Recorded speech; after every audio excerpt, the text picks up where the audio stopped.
Hello everyone, this is Board Games and Bourbon. Right now, I'm going to tell you about JINJA, which is a new worker placement game from WizKids Game. Plays 2 to 5 people in about an hour. I had a lot of fun playing it. I would play it if anyone recommends it. It's worker placement plus engine building, 2 things I really enjoy. I'm also going to talk about the art choices in the game, which I gotta say, I think they missed an opportunity to really elevate your experience in the game. But don't get me wrong. This is a fun game and I'm going to recommend it. So what do you do in this game? Well, you are going to get 5 of your own little workers here, and they're going to go on various places on this board. They're going to go like perhaps in these little spots. There's 7 regions on the board, okay? And what you're trying to do with these different regions are, you're trying to build shrines. Ultimately, you're putting down workers to get resources, and then you're building shrines. Space for shrines are limited. When you build your shrines at the end of the round, you're going to get a little kickback, and that's going to give you resources, and you build more shrines, and it kind of feeds upon itself. And after 5 rounds, you see who did the best, who has the most points. Every round that you do is going to have a little card here that affects that rounds, and there are things like this kind of shrine is discounted. You get 1 free resource here. Everyone gets this free action. You're also going to get these personal bonus cards like this one right here.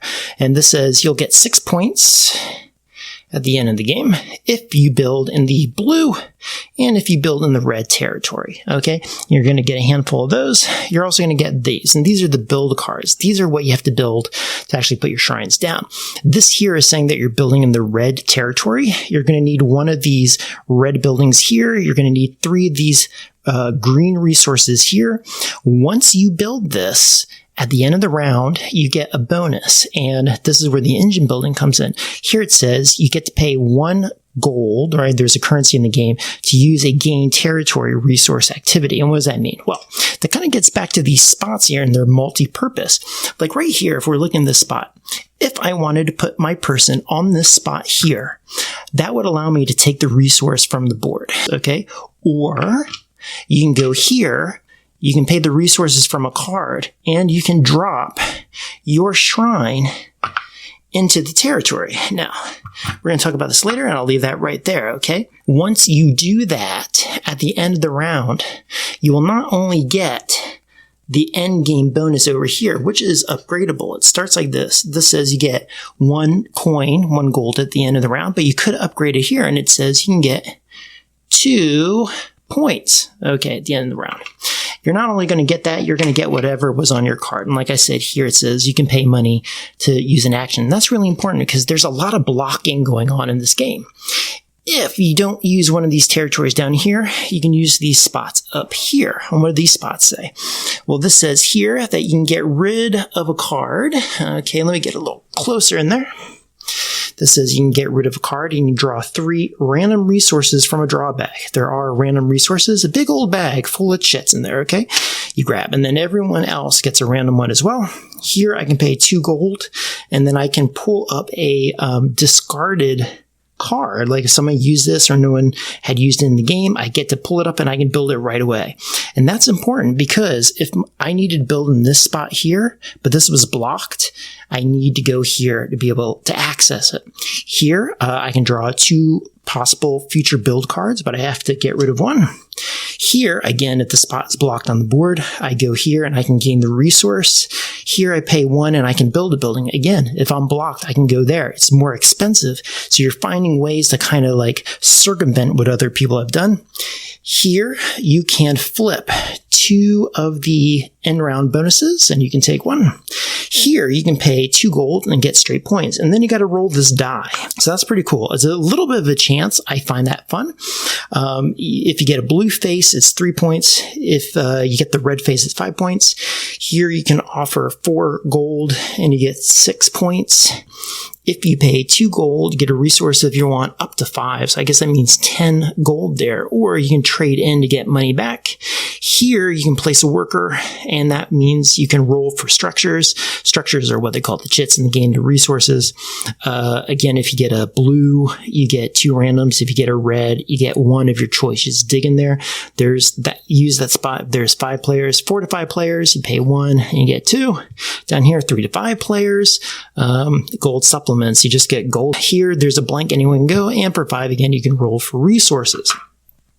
So overall, the game actually moves pretty briskly. There's a lot of outs. You're never totally locked out of something, but there is the pressure of restraint, like you can see here.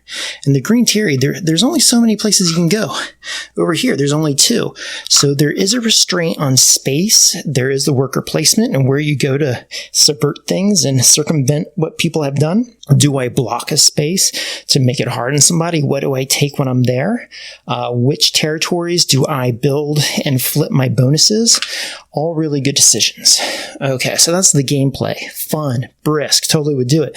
But the art in the game, I think is a real, not quite there, and I'll tell you why.